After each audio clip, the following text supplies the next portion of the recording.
কেমন আছিস পম্পা? কতদিন পর দেখা তোর সঙ্গে। তোর মেয়েটা কত বড় হয়ে গেছে রে, কি মিষ্টি দেখতে হয়েছে। পম্পার কথা মনেই পড়ে না বল।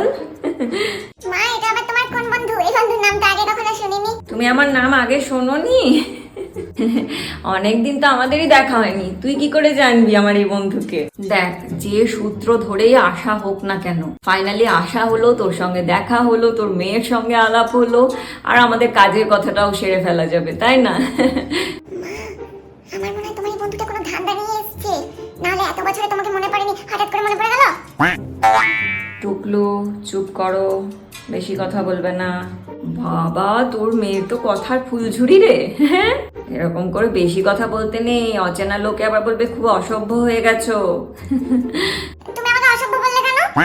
আমি কি অসভ্যতম করলাম তোমার সঙ্গে? খুব অসভ্য হয়েছো তুমি। কাজের কথায় আসি, শোন না, মানে আমাদের একটা প্রপার্টি কেনার কথা অনেকদিন ধরেই হচ্ছে, বুঝতে পারলি তো। তো সেদিন ফেসবুকে তোর পোস্টটা দেখলাম, তাই ভাবলাম যে তোর সঙ্গে একবার যোগাযোগ করি। হ্যাঁ রে, ভালো করেছিস, আমিও তো আমার চেনা জানা সবাইকে বলেছি। দেখ তাহলে, যদি মানে সবকিছু ঠিকঠাক থাকে, আমাদের ফ্ল্যাটটা আমরাও নিশ্চিন্তভাবে তোদেরকে দিয়ে দিতে পারি। তোদেরও একটা সদস্য সংখ্যা বেড়ে যাবে প্রপার্টির।